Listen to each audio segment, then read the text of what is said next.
All right, all right, all right. Welcome aboard to Woke's Mystikai. Gotta say it mystical. Uh, Welcome aboard, guys. Today we have a special guest. We're moving to our three guest platform. Today the episode title is No Guru Needed.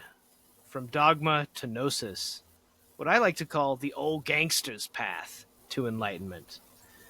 I'm joined today with a couple of gentlemen. Our regular co-host, Mr. Uncle RS, going today by the title of the Old Bear, and a gentleman who has become a good friend, who is joining me in my adventures at Azoth Quest Publishing and Magic Circles. Going to be publishing his book, The Book of Attainment. This gentleman's name is Altair, or as we're calling him today, the Unguru. As always, I'm Frater OD, your resident troublemaker, and I'd like to welcome you to Woke's Mystikai, where we delve into the esoteric and mystical realms of knowledge, and most importantly, praxis. Yes, listeners, that's right, practice, because we all talk a great deal about what we're doing, but in today's episode, we're going to embark on a journey through the Book of Attainment. And this is by this wonderful gentleman joining us here, and it's our first Azoth Quest publication, our first release, and I'm proud to have Altair on the show to talk about his book, his practice, and the topic of esoteric and or mystical teachers. So, Altair, it's a true honor to have you on the show today. But before we plunge into the mystical depths of the Book of Attainment, I'd love for our listeners to understand more about the man behind this profound work.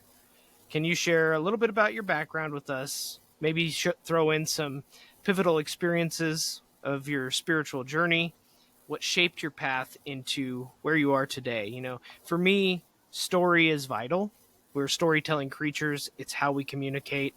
It's the bread and butter of any good thing in the world, in my opinion, is the story. So I'd like for you to share a little bit with us about what makes you the Unguru.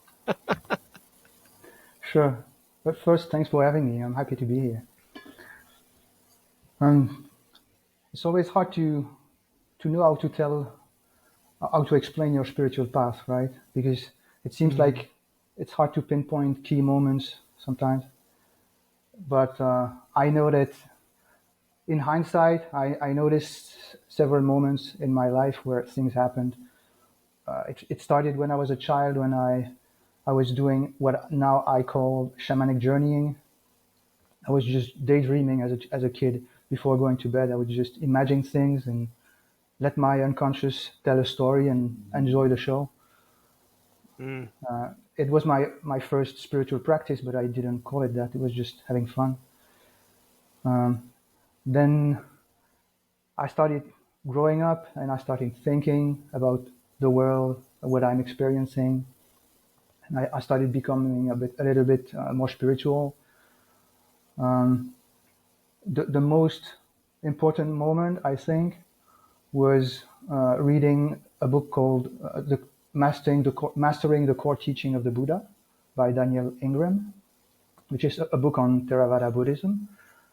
It explains the interest of the book is it creates a clear map of the path of meditation, and at the time it's exactly what I needed, because I didn't need a book that was telling me about enlightenment is great or being spiritual is great. You gotta love everybody. I wanted somebody to tell me you do this and you get that, and that the book gave me that.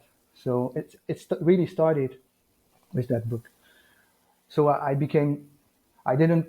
I've never called myself a Buddhist, but I guess if I practice Theravada Buddhist meditation, that makes me a Buddhist in some ways.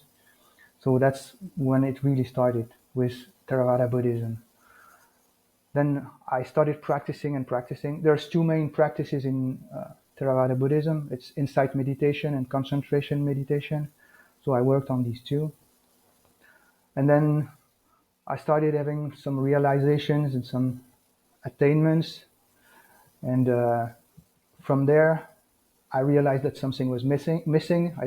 It wasn't enough, because Buddhism is so much focused on, and it's not a criticism or anything, it's just for me, it's so much focused on reality is an illusion, just let go. And what do you do with it? Do you go live in a temple, or do you kill yourself, or do you wait for death? They don't tell you what to do with the illusion. So I needed some a teaching that does that. So I started looking around, and eventually I found Telema, which helped me. Telema is a religion developed by Aleister Crowley, for those who don't know, and it gave me. Actually, I discovered magic through it, because before that, magic to me was just like Mm. most people, it was crazy, right? But it introduced me to it. Even though, in hindsight, I was doing magic since the beginning. As a child, when I was doing magical shamanic journeying, that's magic. So it allowed me to reconnect with myself and to actually live this life. And sure, this is an illusion, but I want to see it. I want to witness it. And magic gave me an opportunity to do it and even take part in it, become an actor. If it's a game, I want to play it. Mm. That's the idea.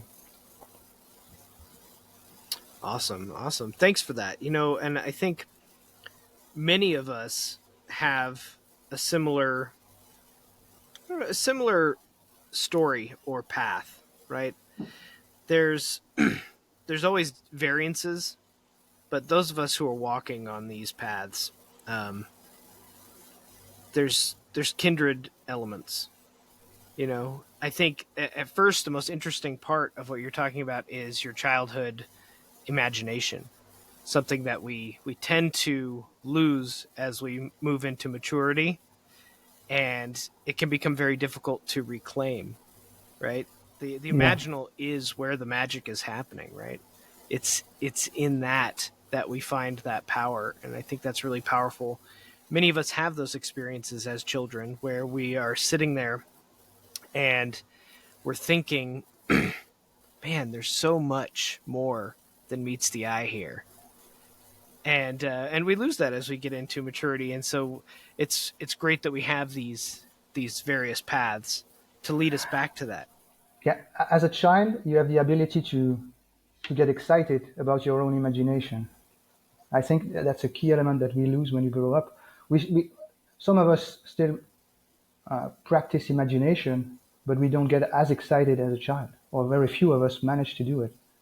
It's the excitement, it's the emotion that it brings that's interesting. Mm. And then yeah, so as we lose it, we have to reclaim it, or maybe even re-attain it.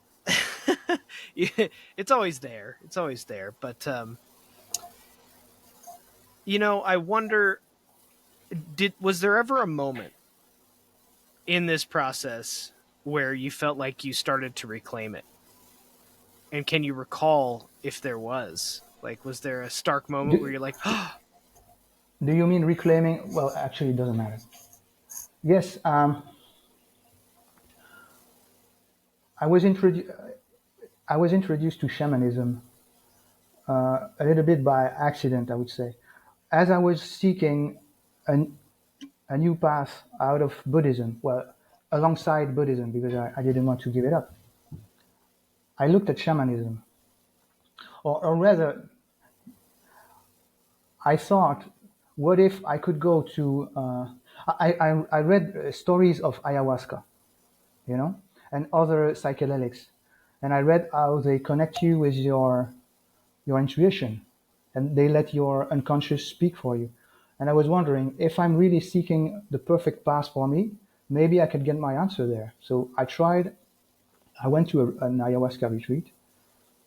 So ayahuasca is a psychedelics for those who don't know, and I went there with a specific intent of finding my new path.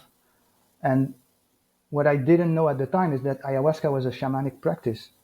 So it I was initiated by the substance to shamanism, and it connected. It actually more than giving, it gave me a more straight answer to my question. I mm-hmm, thought I was going to get, your path is going to be this, but what it told me is, your path is connect to your intuition, man. You already have it. It's right there. So it mm-hmm. taught me how to solve all the problems. instead of giving me an answer. It taught me how to fish instead of giving me a fish. Mm. So discovering shamanism was key to me because that's when I really realized the scope of magic. Before that, to me, magic was just either telima or uh, pagan magic or this or that. I didn't realize that it was all the same thing. I mean, yeah, I kind of got it, but it became really apparent when I stumbled upon shamanism, which is actually the basis for all spiritual practice, essentially, because it dates Hmm. back to prehistory. Not the shamanism of ayahuasca, but shamanism in general. And so I started studying shamanism to see what it's about, and I discovered shamanic journeying, and I did it, Hmm. and then I did it again and again. And one day I had this memory of my childhood, even though I was doing it every night as a child. I forgot about it. So one day I was doing this shamanic journeying, and I was like, "Wait a minute! I've been doing this as a child. What is going on?" So I it came as a proof that the system can teach itself because I was doing it as a child. Nobody told me how to do that. And it's the exact same practice, like to a T. When I read in a book how to do shamanic journeying, that's how I did it as a child. So really, shamanism taught itself to me. Mm. And that's how I reconnected with the memory of doing it. And I saw the power of my imagination. I realized that back then it wasn't just fun, it was more than that. It taught me a Mm. lot of things because when you to explain the principle of shamanic journeying, it's similar to a psychedelic experience. You you start with a basic image. You decide maybe you start by imagining you're going into a cave, for example. Hmm. You imagine that you go into a cave, and then dot dot dot, and you let the unconscious tell you what's inside that cave. You don't try Hmm. to guess what is there. You just let your unconscious tell you. So what will come up is important stuff for you. Just like when you dream, your dreams are your unconscious speaking to you. Not all of your dreams, some are just random, but some of them are telling you important things about yourself. Like if you dream of your father constantly, maybe you have a problem to deal with your father. If personally, I always dream that I'm traveling and I'm in trouble because whenever I need to travel, I'm stressed out and I can't focus and I'm afraid that something is going to go wrong. Why am I dreaming of this constantly? To deal with it. I'm confronted with the problem of in my dream I am traveling and I'm having trouble, so I need to deal with it mentally, and that's preparing me for the day when it actually happens. So it's a spiritual practice in a way, and Mm. shamanic journey is daydreaming, is dreaming without sleeping. You decide to have a dream, and it's not as vivid. You don't believe it as you would a dream, but it's still the practice of letting your unconscious tell you stories with images. You talked about stories earlier. I think I agree with you. It's very important. Stories. We are stories. Our life Exactly. is a story. Mm. That resonates quite deeply with a lot of my own experiences when I started to get into this racket. Shamanism was more accessible. I think so many of us, we come from a domesticated religion of some kind. More often than not in the West, it's Christianity, right? Some sort of Abrahamic faith. And when we deconstruct from those religious subsets, when we start to explore maybe something more esoteric, there's an some of us there's an anathema towards it, and some of us just want to get away from it to explore something new. And I didn't want to get into uh, like anything too dark right away, and I didn't want to get or perceived as dark from my Yeah, Christian upbringing, right? And I didn't want to get into anything like super um, related in any way to anything Abrahamic. So I went, more pagan, and I think this is a trajectory that many will follow. Many I have, agree. it seems, in the community. And shamanism was super comfortable for me because at the time it was like, well, I'm attracted to maybe the craft or witchcraft, but I'm a guy. How does my gender role fit into all this? Where do I go for this? Most of this seems very divine feminine, and I'm not super familiar with that. Shamanism felt a little bit more like a place where I could fit, and that's where I kind of began my journey with this. And shamanism immediately, and upon journeying the first couple of times, I really struggled with letting the imagination do its thing, right? I wanted to control it. And I wanted a system that would tell me what do A and you get Z.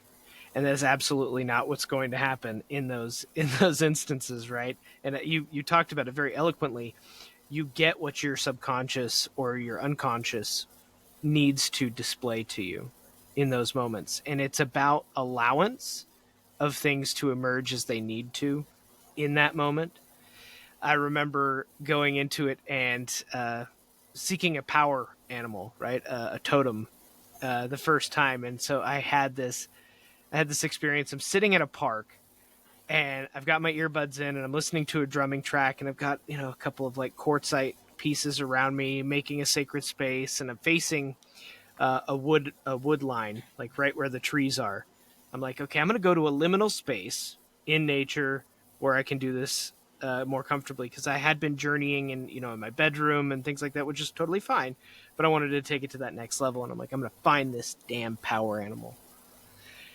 And you go in with expectations. We can't help it as humans. I'm like, well, maybe it'll be something cool, like a wolf or a tiger or something like that. I get into the process, and I get down into the underworld. And for me, typically, a cave isn't the way that I seem to go. It's always underneath a tree. I'm always going underneath like these big giant trees to get down there, and it's a bear. And I'm going, a bear? Oh man.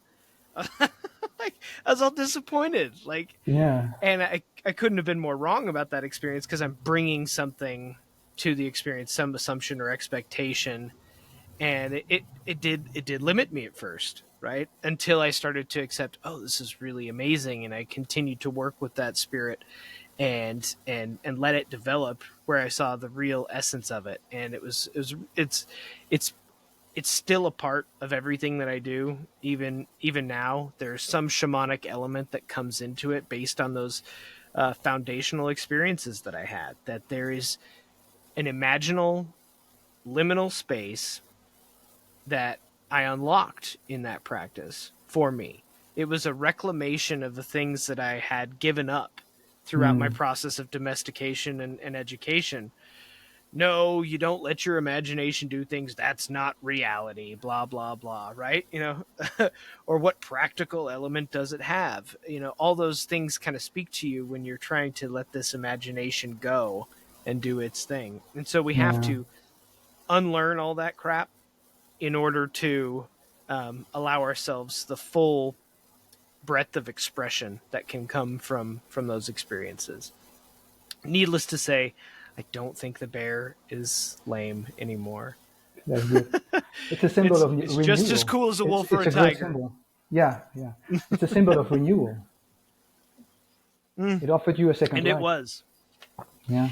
And funny enough, I ended up going to battle with some wolves. So funny, And you I'm like maybe it's a wolf, but then like the wolf was like a symbol for something that needed to be cleared out. yeah. And so my intuition Your was on. yeah. I just wasn't trusting it. It destroyed your expectations. You expected a wolf, and bad. No expectations for you. Exactly. Welcome back, Unc. Welcome back. Thanks. We were just musing poetically about the amazing practice of shamanism and shamanic journeying, and how it is so related to the imagination, and allowing the imagination to do what it needs to do instead of controlling it and trying to harness it, and how that relates to our childhood. And so, just to bring you up to speed, sorry for everybody listening, but when we are mixing magic, mysticism, and technology, we are bound to have some funky things happen. And we're here to roll with it because we're kind of by the seat of our pants here at Woke's Yeah. Mysticae. And so let's let's dive in a little bit more to what started you down the path of writing the Book of Attainment. It's actually very simple. I needed to write down what I was experiencing. I needed to. I was afraid I would forget it. So that's it. It's not that. It's not a grand objective of teaching the mass or anything. That makes perfect sense to me. I totally get that. There, Yeah. I was on another server, and they brought up this book. They were doing they invited me to a book club, and everything about this book was familiar until I hit this certain point where I said, "This is what got me started in chaos magic." This because I'd forgotten about that. I forgot all those exercises because I hadn't done them in 35 years at the time, you know. So, yeah, I totally get that. Writing it down so that you have it. That makes perfect sense. And Yeah. I can't think of a more valid reason. That's awesome. Yeah. And if I more important than remembering, I needed to make it clear to me. Like I imagine one thing that I've been doing all my life is when I need to learn something, I imagine that I'm teaching it to somebody. Because if I must teach it, I must be clear. If I must explain it, I must be clear. And if I'm clear, I understand it well. So I wanted to make sure that everything that I've experienced wasn't just bullshit. You know, I needed to make sure that it was right. And the only way for me to make sense of it was to write it down and then imagine a total stranger reading it and thinking, what is he talking about? What is this thing? But here, I made sure that even a random reader can read it and think that it's okay. I know that my reasoning is sound because I wrote it. I wrote it that way. Yeah, I think that it's always a tough question to ask anybody who's written something and they're about to publish it. Well, why'd you do this? Because I'm a masochist. That's why. But no, because writing a book is not a simple thing. You know, I think everybody should do it. I think everybody has a story because, like we talked about before, everybody is a story of some kind. And so asking that question is always so difficult, right? For Yeah. somebody, why did you write the damn thing? And Especially you're a writer yourself, so you're thinking, please God, let nobody ask me the same question that I'm asking right now. I hate that question. Like, what's your elevator pitch? What's Yeah. your elevator pitch? I don't know. It's about some stuff. Yeah. And it's funny too because I resonate with that. Whenever I'm writing down any of the manuscripts that I've got canned away right now, waiting for me to finish them, they always seem to start out as as like you said, this need to write it down for myself. It never really starts out, at least with these books, and even in my fiction. I think that's probably correct. I'm writing it down because I have to, and this is really a process for me, which makes the act of writing a spiritual practice, not necessarily something to be done for someone else. I think that resonates. That probably tracks with the grimoire tradition in magic even more Yeah. so. These I'm were pretty not sure meant for we people see. to read. Yeah, exactly. You. Yeah, I think it's very important what you're saying there.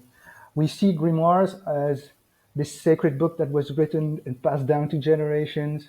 Yeah, actually, it's just we know it. Every magician knows it. It's just somebody wrote down notes, and that's a grimoire. Oh yeah, and you get into it and you're like, none of this makes any sense. Well, that's because it's not for you. or or have you ever worked something from a grimoire and then gone, you know what, it just didn't really do anything for me? Yeah, Because I've definitely worked with certain rituals and or from this, that, or the other grimoire tradition and gone, you know, it didn't really do anything. yeah. Maybe I'm not initiated into it. It Maybe happened it's to just not. yeah. Go It ahead. happened to me with the shamanic ritual that is in Crowley's books. right? Mm. It's the ritual that he recommends to contact your holy guardian angel, as he called it, so your inner guide. And I didn't like the way it's a great ritual, but there were some things that I didn't resonate with me, so I changed it because I realized that it worked for him. I'm pretty sure that's what he did, and that's it. I'm pretty sure it's Mm. meant to be changed if you understand it, of course. Yeah, I think you're supposed to get the bearings. What are the parts? What are the moving pieces? And then you Yeah, have to shift it for yourself. And I think, I mean, my own experiences in temple setting with Golden Dawn was that, yeah, there's a framework, but at a certain point, you need to start pulling this apart, making it work for you. yeah, And there's not a set way in doing it. And that really does kind of lead us into a lot of our talk about the Book of Attainment, right? Because this is a manuscript, a manual that, um, I mean, I really love how you broke formatting rules of typical books, right? There's commentary, there's narrative, there's explanation. Um, there's not very much of that in the occult right now. Everything is very formatted. yeah, Here's the theory. Here's the steps. Here's what you do. Here's a couple of rituals, um, and that just illustrates to you, the way that you had to tell this story was different, and it was very you. And so I could see that there was no editor there, right? There was nobody there telling you that you have to move this around or you got to present it a different way. And when you came to me and you're like, "Hey, I'd like to publish with Azoth Quest," I was like, "Cool. This is a dude who gets it. I don't want to be anybody's editor, right?" And there was not in a lot of these traditions, you don't have guys being edited. Do you think Plato was edited? Do you think he was like, you know what? now Here. he's Why been don't you edited. change my stuff? Plato has been edited now by the scholars studying his work, Yeah, but back then, no. yeah. It's not like he was. I mean, he probably didn't even write it down himself. He dictated it to somebody. We don't know necessarily how that went down, but there wasn't a process of editing, and that, I think, is very vital to keeping what is revealed in your spiritual practice of writing, um, and allowing it to shine through the text. And so when you brought it to me, I was like, I'm glad it's so put together. It's condensed into these awesome topics that we'll now kind of broach. But what? Let's go with this. So it's called the Book of Attainment. Let's talk about how you think of attainment first, and can you define how you use it in the book and what it means to you? Um, the most important meaning to me is self growth. Like it's reaching an attainment is reaching a key moment in your personal growth. So Mm, it's a simple explanation, but it's also one of the translations of the term siddhi, which is the powers in Buddhism and in mm, Hinduism, yoga. And enlightenment is the chief of all the siddhis. It's not the hardest to reach, but it's the most important one to reach in Buddhism and in yoga. So attainment is both of those things to me. mm. I think that tracks across most things these days. I have a background in zazen and the Zen lineages, Hmm. uh, Rinzai and Soto, um, and they approach it a little differently. And nowadays, I keep some of that foundational work in my Western work. As I these days, it's all Neoplatonic theurgy, and so, but there's so much of the same thing. And I wrote a piece about this on Magic Circles. The This dichotomy between thaumaturgy and theurgy, right? A Yeah, thaumaturge is using these powers, right? The CDs, these attainments to work wonders or to work miracles, and that's something that happens as well with your yogic masters, gurus, and or Buddhic masters and gurus. They have these miracle working abilities, but that's not really what it's about, right? Those are just steps along the Exactly. way to a larger goal, which in the case of the West is, theurgy, is this ascent to the divine, some sort of kenosis or union with that. And but we think of them as so different, right? Almost in the West, especially, it's like thaumaturgy is different, it's bad, or has some sort of like connotation to it compared to or there's like some posturing from the theurgist side about those sorts of things, when really it's one and the same thing, describing different elements of the journey that the mendicant is on, so to speak. And I find that fascinating, because enlightenment may be a goal, right? It may be something that you're hoping to achieve, and even that is kind of a funky word, achieve, right? You achieve more attainments, I would think, within my own understanding of it, is you achieve these particular power sets. Fireball. That'd be a cool one if that was possible, but it's not. We know that those things are not exactly as they seem more often than not. But when people talk about enlightenment, it gets really muddy really fast, right? What are Yeah. we talking about? And so having these definitions of attainment versus enlightenment, I think, are so vital to the discourse, because if Yeah. we don't have a good definition for what is attainment and what is enlightenment, we're kind of stuck in the mud. Yeah. The way I define enlightenment is the strict Theravada Buddhist definition, which is you attain to it when you practice insight meditation, and insight meditation is looking at sensation without getting involved, Mm. seeing that sensation come and go. Uh, they are source of dissatisfaction. Either you like something and it's gone and you want it back, or you don't want something and you're stressed because it might happen. Aversion. Yeah, aversion. And the third, the most important and the hardest to understand, is that there is no self-experiencing reality. The sensation that you get is just sensation. It's like a screen with stuff that's displayed on it, but there's nothing, nobody watching. The self is just a construct of the mind interpreting what's happening. And so reaching that point is enlightenment, the point where you see that your reality is made of sensations, and they have the three characteristics that I just described. So to me, that's just Mm. it. It's seeing the illusion. It's true. I One of the other things that seems to come through in those discourses is that it becomes some sort of permanent state within you. Hmm.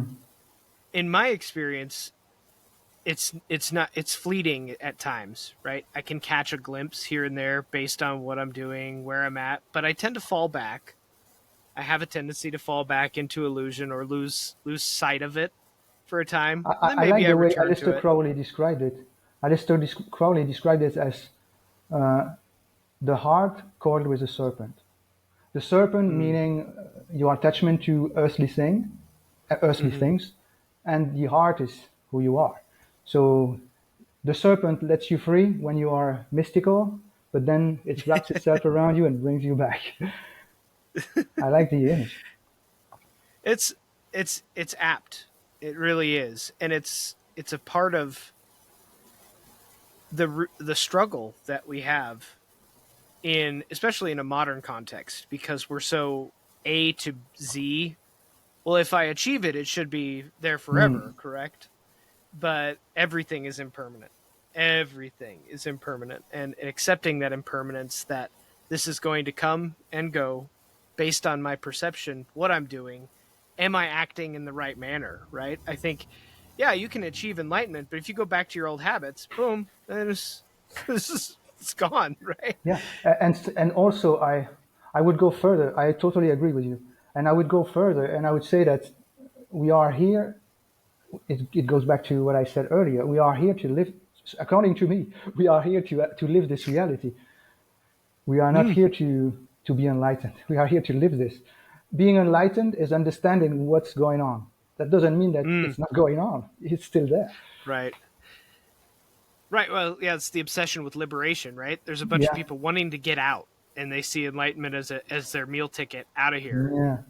The only way to get out is dying. Well, what do you got to say, Unc? What's the old bear got to say on the topic of enlightenment? Well, I missed a lot of this, but my big query is: do you actually, when you fall out of your state of enlightenment, do you actually lose it?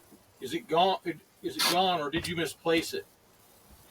Because, like we talked about before, oh, I know that. I remember that from when I was young, and recording that. Is that part of that process of making sure that you don't misplace your whatever we're going to refer to as enlightenment? The closest I can personally see is how Altair designated it.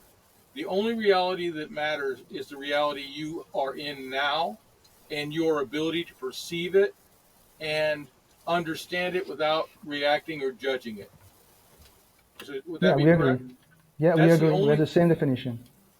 Now, have I touched other realms of awareness? Yes, but I can't stay there. Mm. I can't live there.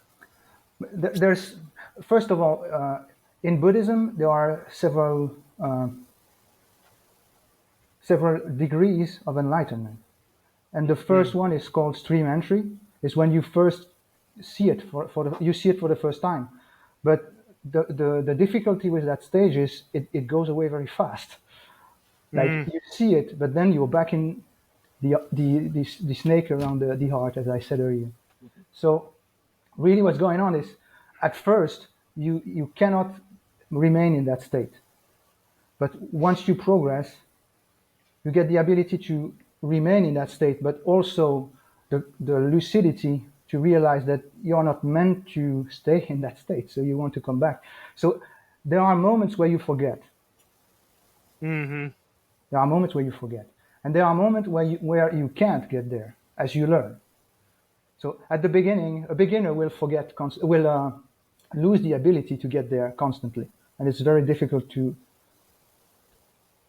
live with it when it's because most of the time you're doing your practice every day and you want to attain, right? And then you attain, you think, okay, it's done, and then 2 weeks later it's gone.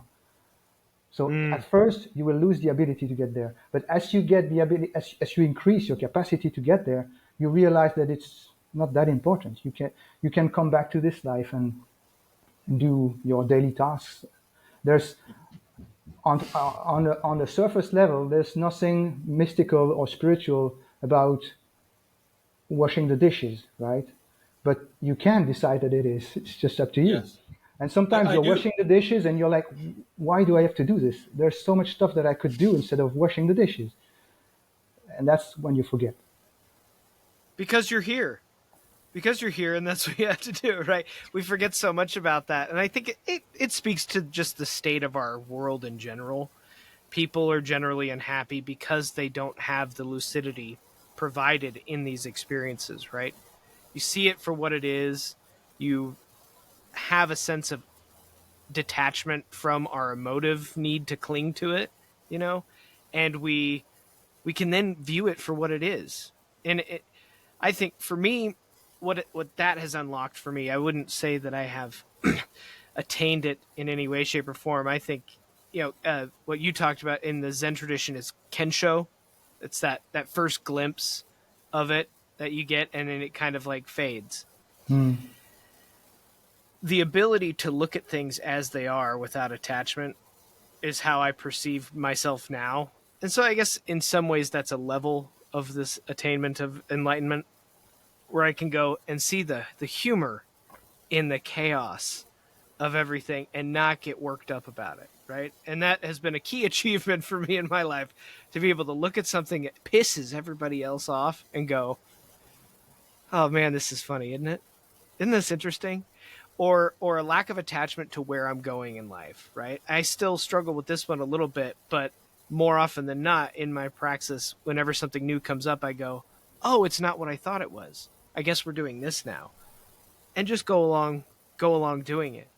Now, I wish I could master it when I'm driving my car, but I still have an attachment to yelling at people who don't know how to drive, which is everyone on the planet except for me, by the way.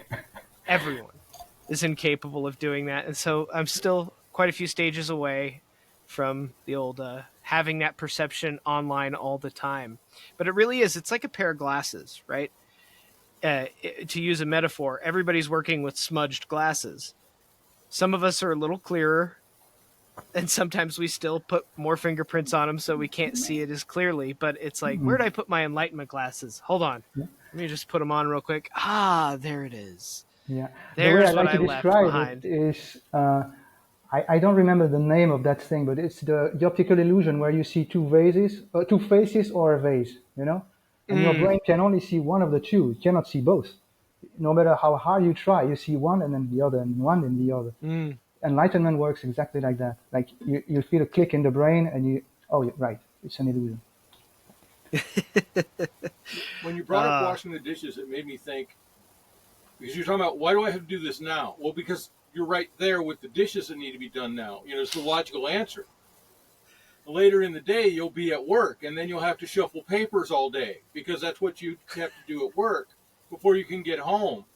And so many people seem to have... Do you think there's an easy way to train people to understand those transitions and why they exist and how they're part of each other? Because they're all part of a cycle we're going to go through day to day. You know, most people wait until the weekend when they're going to cut loose and do whatever they want to do, and then that's not satisfying after a while. Is there a way we can teach people to deal with these transitions of state as a whole for more comfort? Because I found that's what helped me with my dishes. Because I do dishes. My wife and her friends celebrate. I'm a hero because I do dishes every day in my house. Nobody has to do dishes, but I don't cook. I don't cook. So, you know, that's the thing. She cooks, I do the dishes. I think that's fair. I don't know how my daughters cue into that. But anyway, is there a way we can teach people more comfort in those transitions? Because I just came about it. I get in a total, I enjoy doing dishes. I know it's weird, but I was talking about this the other day. I taught my boys in the Marine Corps to enjoy cleaning the toilet. Get it done. That's the quickest job when you have head duty in the Marine Corps and everybody's got to clean the barracks first thing in the morning. That's the quickest job there is. Get that done and get in chow. Go eat. Everybody else is going to be in line behind you. You get your pick of the bacon. That's how it works. And so I came about that in the Marine Corps, and it happened again later. I forgot about it until we're having all this stress about who does what chores and that kind of crazy stuff. I'll just do the dishes. It's easiest, and I enjoy it. How can we teach people to do that? Is there a way? That's a tough one. Yeah, that's a tough one, but really it's insight meditation. Yeah, insight meditation. Looking at sensation without attachment. So when you're doing the dishes, if you look at when you see the sensation of resentment because of the tasks that you're doing right now, the simplest thing to do is just look at it and recognize that it's there. And it doesn't sound like much, but it compounds onto itself. And if you do that all the time, you just look at the sensation and tell yourself, okay, that's just what I need to do, and this is a sensation, and every aversion that I have for this is my story. It's not the dishes. It's my perception of the dishes. Right. Mm-hmm. It's always, why didn't somebody else do this? Why do I have to do this right now? I would rather be doing something else. And so it's all your narrative. And if you can just set that aside for a moment and say, well, how can I get this done? If I sit there and I try to do the dishes with a pack of resentment on my back, time tends to stretch like this. And I spend a longer time doing the dishes than if I release that attachment and allow myself to kind of be present, right? Now I've shrunk time. A good exercise to do is to take a moment to, during your day, you take a moment to look at your thoughts, the discursive thoughts, the words in your mind. And you just look at them and notice that they are there. If you're thinking, I'm hungry, You notice that there was a thought about being hungry. And if you do that a few minutes every now and then, after a while, you notice that there's going to be gaps between the thoughts. And if you keep doing it, those gaps will go like this, and you'll reach a point where you can just nothing, silence. It's a very particular male skill too, right? Isn't it? Like, I don't know. you know, but what are you thinking about? I hear this question. Nothing. Nothing. Like there are points where I can, like, especially with dishes. It's like there's nothing there. There's nothing there. I'm not thinking about what I have to do next. But with many chores, it has become meditation Yeah, because you have to fit in the time somewhere, and it's like I call it micro mindfulness is a tip that I used to trick people into when they I would like the say, name. how do you get meditation? And I'm like, they're like, I don't have enough time. I don't have time to meditate. I'm like, well, what do you think that you need to do to meditate? Well, I don't have an hour to just sit around. And I'm like, okay, there's your first misstep. Whoa, You don't need an an hour. hour right now to sit down. Okay. Throughout your day, there are plenty of mindless tasks that you do. You brush your teeth, you take a shower, you drive to work, you go to the grocery store. You don't need a whole host of discursive thoughts happening in your head during those moments. Take a minute to focus on the breath. You're at a stoplight. You don't need to be thinking about what you need to do at the office. You don't. You don't need to be preparing for that. You can handle that when you get there. Take a few breaths, and it'll make handling that moment when you get to the office so much easier. And if you tally up all those seconds, all those minutes throughout the day, you've probably got 5-6 hours of meditation. If you just train yourself to recognize when I'm doing an automatic task, am I getting lost in my thoughts? Am I just being drug along this thought train? And worried and emotive and anxious or angry about something that happened in the past. That's how I always know if I'm in the past or if I'm in the future. If I'm angry, it's about the past. If I'm worried, I'm in the future. It's an automatic teacher, so I can go, oh, this is a great time. Because if I'm bothered by these things, I'm not here. I'm off somewhere else. So it's a teacher for me. It always has been. Oh, if I'm worried, back to center, back to now. And you can teach yourself to do that over time. I think that's a practical element, is identify when that thing is happening, realize that that's happening, come back to the center, and then you're meditating. You don't have to Yeah, sit down to meditate. It's a great foundational practice, but you can do it anywhere you are. yeah. And a variation on the same thing is to, when you do that, to identify the things that distract you, and recognize, Mm-hmm. make a mental note. I was distracted by work. And after a while, you realize that the same distractions are coming again and again. It's always work. It's always your father. It's always your wife. It's always this, always that. And when you realize it, you have something to work on. Mm. You can think about it.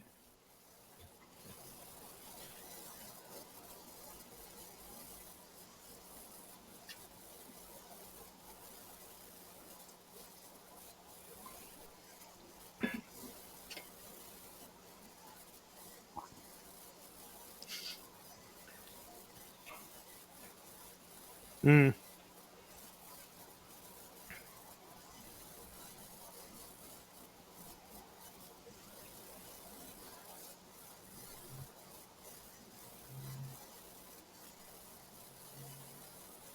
Mm.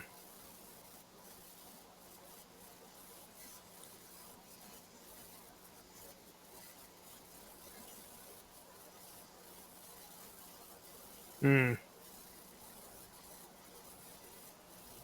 Yep.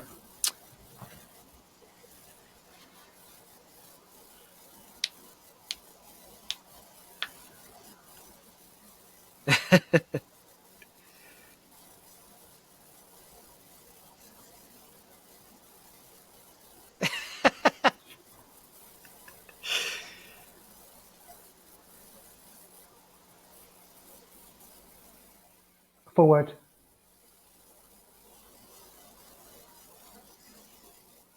Oh, like to get people to do it. Uh, no, I don't. That's the thing. I have no idea how to. convince people that I know something that they can use. Like this, it is. I It's the hardest thing for me. Like I don't know how. I'm a very good teacher. I learned how to teach, and I've been teaching all my life. But I have no way of convincing people that I know how to teach them, which is why I'm the unguru, I guess. well, there's marketing, and then there's the actual practical skill of teaching, right? Yeah. How do I attract the right person? Mm-hmm. And that's interesting. It's a good segue into some of our other stuff that we need to get to and talk about with this. So I'm going to derail us a little bit from that. It was a great deep dive, and we could probably keep going down that rabbit hole for a while. But I want to talk about some of the other stuff that the book that brings in.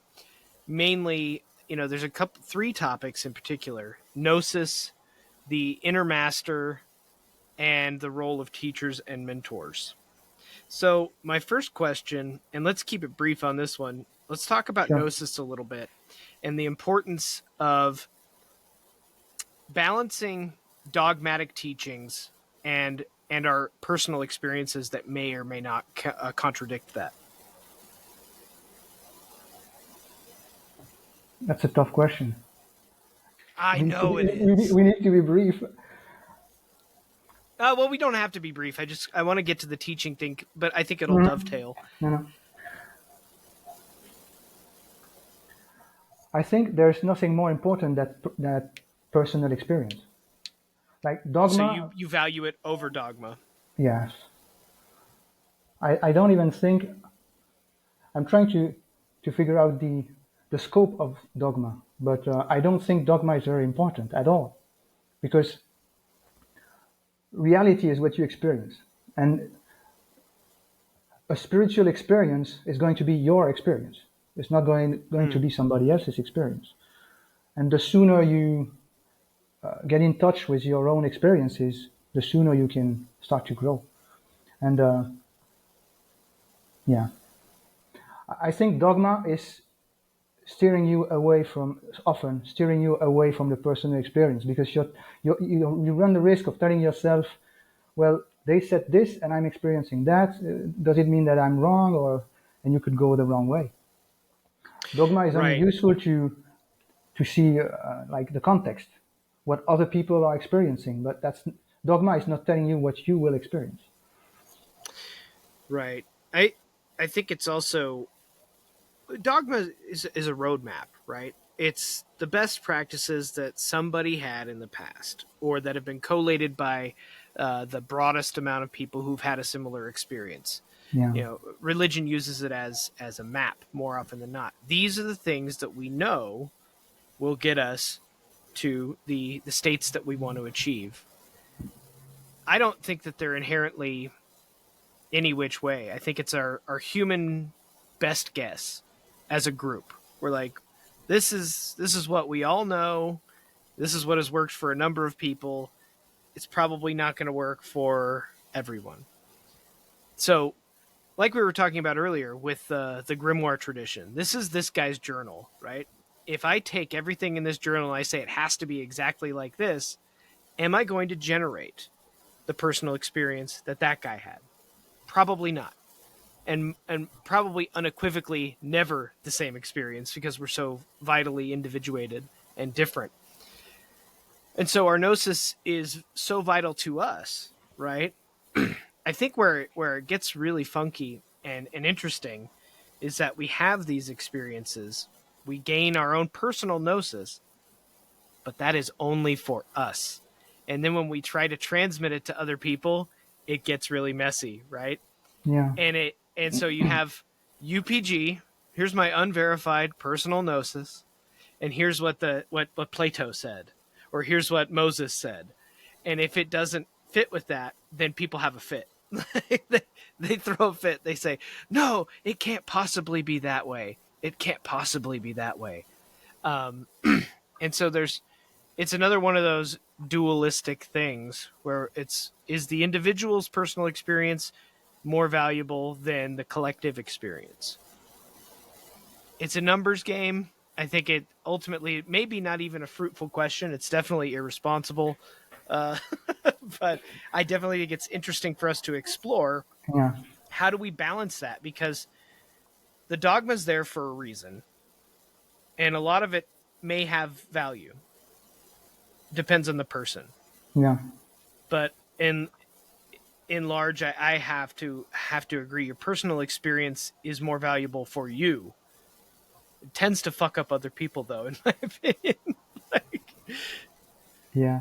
And what often happens also is you have a spiritual experience that you don't understand, and then you go to the dogma and you realize that there was something about the dogma that you didn't get. And now that you've lived this, you understand the dogma differently.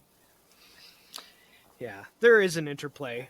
There, there is. It's almost like you can receive a cipher that helps you understand the encryption in the dogma, or even vice versa. The dogma helps you interpret the experience, Yeah, and it's cyclical. So you can't have one without the other, I don't yeah, I think. agree.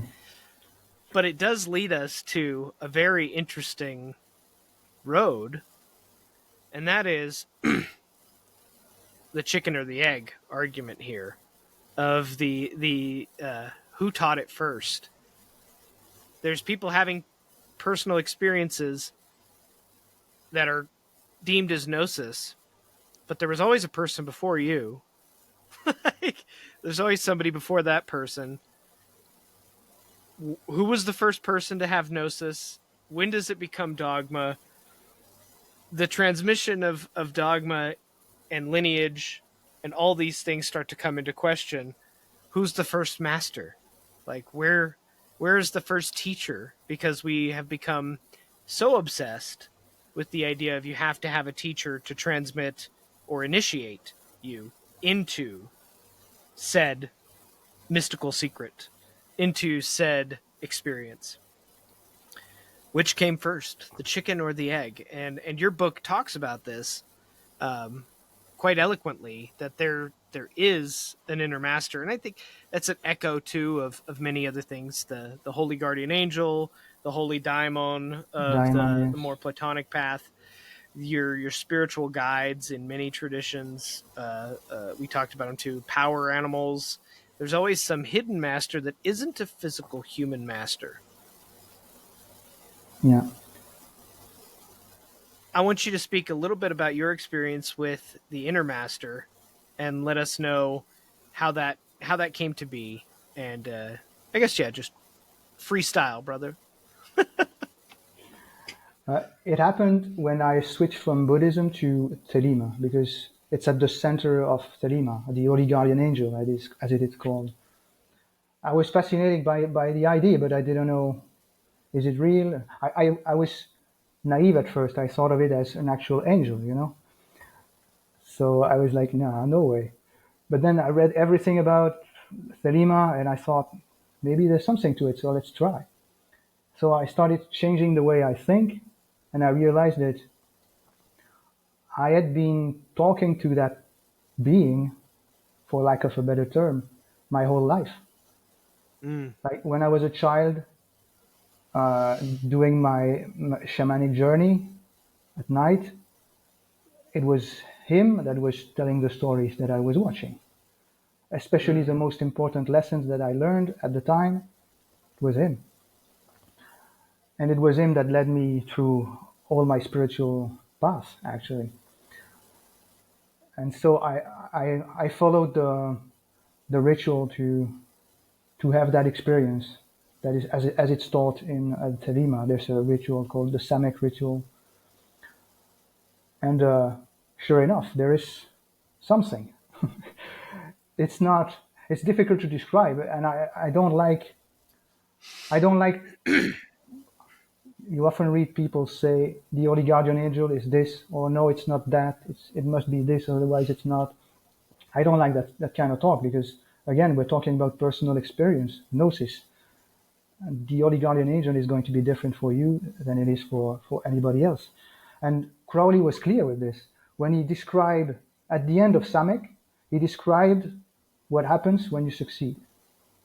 And he said something to the tune of, if you're an artist, you will see a lot of paintings or whatever. If you're a musician, it will speak to you in songs. It will speak to you. That's what he was saying.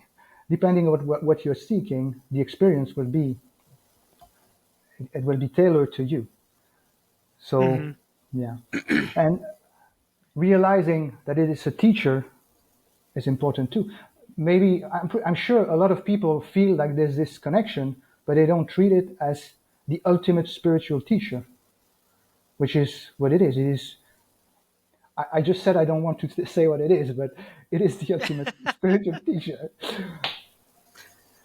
Well, there is some level. I agree with you there. Speaking about that experience, your experience is a potential pollutant to somebody else's experience. We as social creatures, we want validation of the experience. So if I'm reading Crowley, I want to know what his experience was so I can make sure that I succeeded. So it's nice that he does add that there. And many of the other teachers too, they stop short of telling you what that experience is. Although in the modern day, there's been so much proliferation of sharing of the experience that Yes. somebody new is not going to have the onboard faculties to disseminate, oh, well, that's just their stuff. I don't need to bring that into my own understanding. Yeah.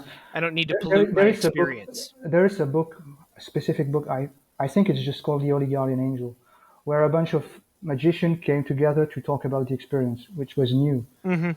I have mixed feeling about the book. It's interesting, but you got to know what you get into, because if you come out of it with expectations, it's dangerous. Because one Mm-hmm. of my problems was just that I didn't realize I had I had the experience of meeting the Holy Guardian Angel, as they say in Telima, but I didn't realize that I had, because of what other people told me it was supposed to Exactly. be. I didn't know. And I tend to agree with you there. That book has circulated through the community and provided a lot of misinformation, not insofar as like the information that they're giving about their personal experience. I can't call it invalid, Hmm. and I know what nobody you can mean. tell us what is the guardian angel. So like they're just sharing their story. I think the danger inherent in that is that nobody else's experience is going to match up with yours, right? Yeah, We may find similarities, but and even those that, now we're similarities are translating it important. into a dogma. Yeah, Yeah, but that's the formation of a dogma right at the beginning. And so we're looking for points of similarity across personal gnosis experiences. And if my experience doesn't match up to all those, then I might feel as somebody who doesn't have enough critical thinking skills yet in this line of the great work, that I didn't have the experience. Like yeah, you said. And I had a very similar experience to it too. I'm like, that doesn't really match up with what I've had. So maybe I haven't had it. And sure as shit I had, but and have how regenerated do the you feel? How do experience. you feel? I'm curious. Personally, when I think of the fact that I had it and I didn't see it, I feel sorry for myself.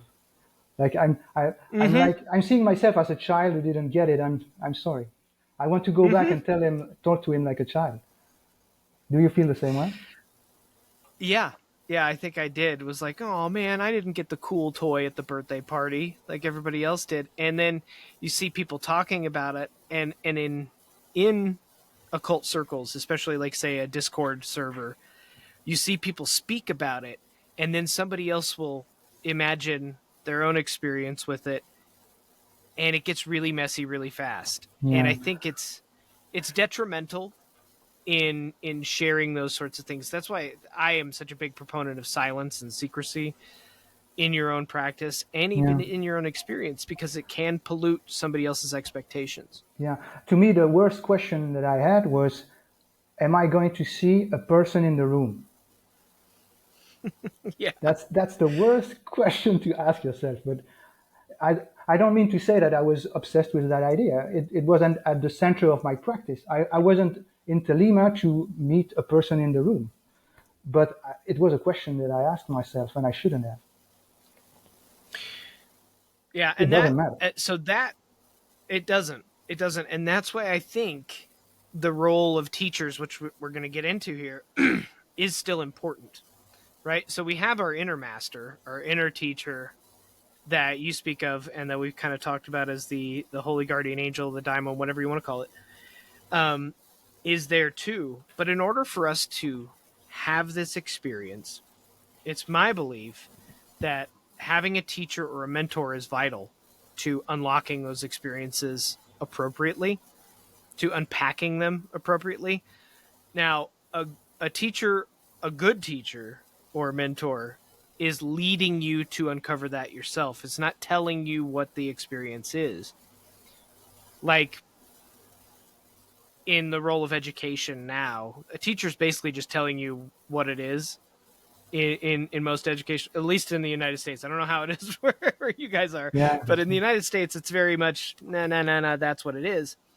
A good guru, a good teacher, a good mentor is asking you questions that lead you to certain things. And those, there's really no benefit to the teacher if you get there or not. It's in many ways when I'm acting in that role, I am specifically just asking questions to get them to find that mode themselves, Yeah. You're to trying to lead them to the force them gnosis. to question everything else. Yeah. Mm. And I think that's still vital to the process. I think that we need to have people in those roles, because with the proliferation of occult literature, this new neo-renaissance that we're going through, there's so much out there, and there's so many people absorbing things without guidance, and they're not sure how to interpret their mystical experiences. They're not sure how to interpret what this person's saying, because they don't have the breadth of knowledge. Maybe they've read 2 books and they try a couple of rituals. They get themselves into some hot water with these experiences. Their life starts to change. They don't know what's going on. And then they say, well, I've got a holy guardian angel, and now I don't know what to do. like, that's a real problem. The proliferation of all this material and not enough mentors and teachers in the world creates situations like I've just described, where there's, and I think that going back to that book and having all those experiences shared was an attempt to try and help. But as with all things, it muddied the waters a little bit more. And so I think a teacher is still vital, but ultimately...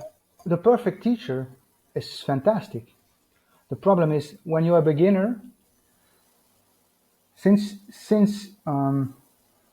what you need to learn as a beginner is easy to find. Like, a lot of people know it. A lot of people have that knowledge to share with you, but you don't have the maturity to see which teacher is right for you. As you become more advanced, it's harder to find the teacher. You become more capable of recognizing the right teacher, but there are less and less teachers available for you. The further you go, and the more you will need your inner master. So you might as well learn it as soon as possible. But if you're lucky and can find the perfect teacher, that's great. I'm not at all against teachers. I think you know that. But oh yeah, no, but I think it's just something that comes up. What I like to say is, most people wouldn't recognize the Buddha if they met him in a bar. It's true. It's the same with Christ, right? Most people wouldn't recognize the teacher that they say they follow. Yeah. Because it's become so polluted by translation and things like that. Yeah, and if you saw that teacher you expect the Buddha to appear when you meditate, not when you are getting drunk at the bar with your friends. So when you don't expect him, if he comes, you don't see him. You don't recognize him. Well, I got a little tip for everybody. Just go look in the mirror. You'll probably find him there. It's and that's my firm belief, is that's where you're going to find it, is within you. That teacher is within you. That role of the mentor, eventually it falls to you, right? Yeah. And we become obsessed with having a teacher too. Our life is full of teachers.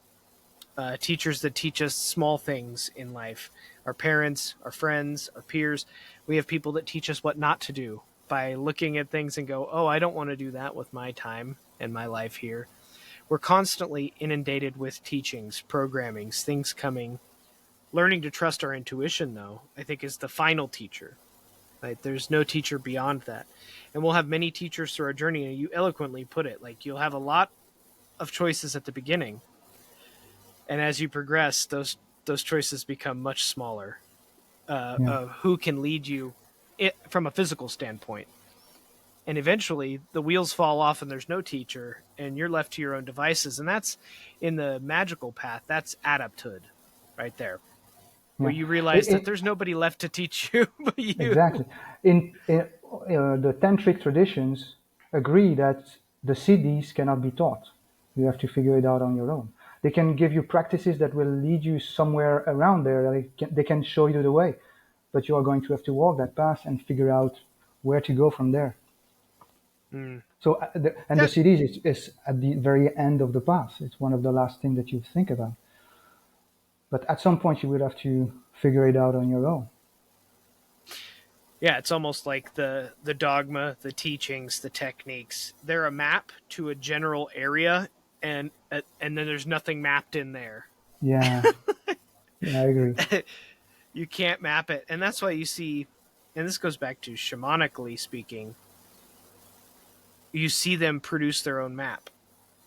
There's in many traditions, there's a number of maps that become produced. They go on a journey, they draw it out. Even sometimes on their drum, you would have seen it. They draw out where they've been and all these different things, and no one's ever going to those places. That's the coolest part about it, is it's an endless well of imagination. You can maybe imagine yourself into it. I have tried in shamanic journeying to go where other people have reported they've been, just to varying degrees of success. But it's always like it's more fruitful when I allow it to develop instead of try to force it. When you try to control it, it becomes less fruitful, in my opinion. Yeah, I agree. It's a game of, it's like a tug of war where you need to let go and pull at the same time. It's difficult. You need to figure out when to guide it and when to let it happen. If you let it happen, you get nothing out of it. It's just chaos. You need to Mm. try and steer it a little bit. Comes with practice. Okay, so I've got, because the show is so based on praxis, and we're now over an hour of recording time. We've got more than enough material, but I definitely have to sneak this in before I let Sure. you go, Altair, because it's so focused on practice. Give us a practice that somebody can use, maybe related to the book, and you'll probably just say insight meditation, but No, no, not really. maybe something else, a practice that people can do that can help us strip away dogma, lead us to those personal experiences, something that you have really loved to work with. What's one of your number one practices? I would say shamanic journey, honestly, Mm, because it connects you with intuition and my man. it teaches you how to recognize. You will go into shamanic journeying, you will have an experience, and you will have to apply it to your life. That's a skill that you need to learn. Applying what your intuition is telling you into practical things, and see for yourself that you can reach a point where your intuition is telling you things that are right for you, like you see result in your life. And I Mm, think shamanic journeying is the best way to connect with your inner master, as I call it. It's better mm-hmm. than, I think it's better than any other technique. It's not the end all be all. At some point you will have to do harder work, but it's the best way to get in touch with it. And the way to do it is simple. You rest in a comfortable position, you close your eyes, and you start imagining a starting point that makes sense to you. It can be anything. Like you mentioned, going under a tree. I talked about going into a cave. It can be climbing a ladder, Pool of water. climbing a rope. Sorry, what? A pool of water A is a pool of common water. one. Yeah. And you start the process by telling yourself, this is the image that I start with. And then you stop imagining, I mean consciously, and you let your unconscious come up with images. If you don't see any images, you keep going into the cave or whatever. Keep going, keep going. At some point, you're going to start to see things. And when I say see things, it doesn't have to be very clear or realistic. It can be thinking of something, like the word. It doesn't have to be an image. but you have to trust it and let it happen. At first, you will resist, you will try to control it, but if you practice with time, you let it go. And when you see something, you follow it. And when you get into the habit of doing that and you successfully unlock visions, so to speak, you can then try to analyze it afterwards. Why did you think of this thing? Why was there a bear and not a wolf? And why was that bear attacking a wolf the next time, like you said earlier with your beautiful story? And you draw conclusions from it. Mm-hmm. And from there, you can start trying to study specific topics by creating the first images based on that topic. Like in the cave, you see your father because there's something you want to resolve with your father. So you decide that your father is in the cave and you see if something happens. And you can start working on yourself like that. Mm. And it's, as I said, the most important part is afterwards analyzing how it affected your life. Was it really useful to you in your relationships, in how you deal with your frustrations in life, and so on and so forth? Mm. I love that practical element, and I'll just bolt on to there. One of the things that really helped me with that was the use of a drumming track and or a drum itself as the vehicle for allowing the brain to hit certain states or brain Yeah, waves that allow that imaginal space to come to full yeah. fruition. It's useful to have something to help you. Yeah, and it is amazing what can come of When that when I was practice. a child, nobody told me how to do it. I didn't think of a drum. But what I did was I was laying in bed and I was doing this, and There it you go. shakes your That's enough perception. to. Yeah, it shakes your perception. Your eyes are closed and you feel the swaying. If you do this for a long time, you enter a trance. I didn't realize what I was doing. I was a child. I was like 4 years old. But when you do that, I realized that when I do that, I'm feeling funny in my head. That's what I realized at 4 years old. And when I do that, I start having visions, and sometimes I fly. You know those lucid dreams where you fly, or Mm-hmm. sometimes it's not entirely lucid, but you're dreaming that you're flying, and you feel the sensation of flying. I had that when I was a child. I just did that, and then sometimes, oh, I'm flying. You discover things by experimenting. But yeah, I think it's important to figure out a way to get you into that trance state. Me, it was shaking my head. Most people use a drum, as you said. Yeah, there's dancing. Mantra can get you there too. Yeah, Some sort but of usually chanting. it's something repetitive. Mm-hmm. It's something to jar you, keep your focus on something, and then also jar you past those walls. It helps break through the resistance Yeah, because the drum's not stopping, right? Especially if you've got a drum track. It's exceptionally more difficult, in my experience, to drum yourself into yeah, it. I never done that. That's master level stuff. It's really difficult. I've had like maybe a handful of experiences where I've gotten myself there with that before I just go put the earbuds in. Damn it! Yeah, And personally, I don't think it's necessary to beat the drum yourself. I don't see a benefit in doing no, it. it's not. I think it's just another like thing to add on to your practice if you want Yeah, to go it's just like deeper. ritual. If it fires your imagination, then do it. But Hmm. in and of itself, there's no particular benefit. If there's one for you, do it. I have found also in recent practice the repetition of Orphic hymns as capable of generating the trance state as well. Yeah, If you really work yourself up into an ecstatic state, just you're really getting after it, it will also enact some of those things that come up, and it's really quite enchanting and beautiful. So there's multiple ways to get to it, right? There's yeah. no one way, and you gotta test out and try what's going to work best for you. Well, Altair, I think we've come to the end of our journey here. We've gone for about an hour and 20 minutes. It was All fun, good man. stuff. Yeah, It was fun, and I want to remind everybody that Altair's book, The Book of Attainment, is coming out, published by Azoth Quest Publications. Shameless plug. This is also an Azoth Quest production here at Wolcase Mysticae, sponsored. and this is just sponsored. We hope to have much more in the works as far as the publishing arm, and of course in the podcasting division as well. just constant feeds of content for you listeners, all three of you that are out there now, but there shall be more. Of course. But it's been a pleasure to talk to you, brother. I can't wait Pleasure. for the book to come out formally. I still got a couple of things to tweak, so be patient out there, guys. I'll let everybody know when the book is ready and when it's available on a wider scale. We'll be rolling it out here soon, and we hope that everybody picks up a copy and learns a little bit about Altair, his journey, and how to achieve attainment, enlightenment, all the good stuff that's within the book. Thank you, brother. It's been wonderful. Thank you, my friend. All right, and stay frosty out there, guys.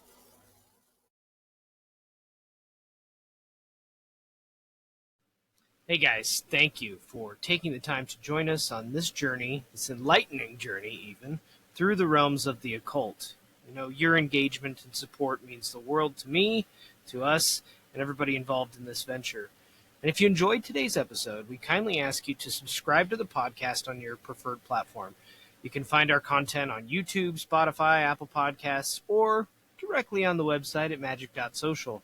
Your subscription and your support, sharing, all those good things helps us to continue to create meaningful discussions and strengthen our vibrant community. I'd also like to extend a heartfelt thank you and my gratitude to Altair for joining us on the show and sharing his invaluable insights. For those interested in deepening their journey into the mystical realms, be sure to check out his latest release from Azoth Quest Publishing, the Book of Attainment. We talked about it at length in the show, which is now available for purchase directly on our website and on Amazon. We're going to have wider distribution coming soon, so if you're not a fan of Amazon, you can buy it directly on our site to support Azoth Quest or other outlets coming soon. You can also follow Altair's work and explore more of his offerings. He writes for us occasionally on magic.social and his personal site, thelightitself.com. Thank you for your continued support, and we look forward to sharing more enlightening conversations with you.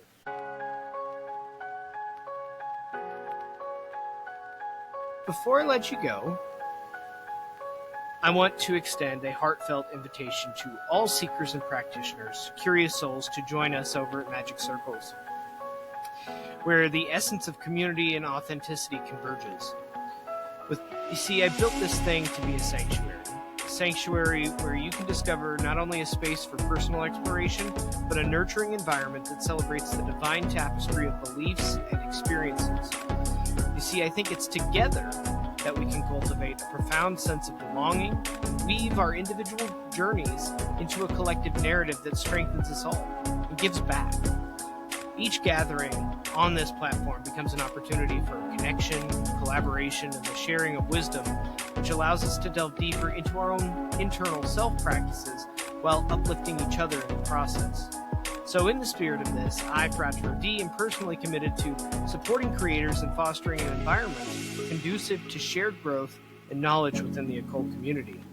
I believe that by collaborating and engaging in meaningful dialogue and discourse, that we can dismantle the barriers that often inhibit authentic expression and understanding. And I urge each one of you to join us in building this space, because it's not just me. This isn't a me show. This is about creating community, and I can't build it alone. So I'm asking you to come and build with me, to build a space where authenticity and community thrive, a place where the complexities of our shared beliefs can be explored with openness and curiosity. So let us embark on this transformative journey together, honoring our paths while nurturing the fertile ground from which innovation and solidarity can emerge, ultimately enriching our individual practices and empowering future generations and giving back to Mama Earth. Thank you so much. I'm Fratro D.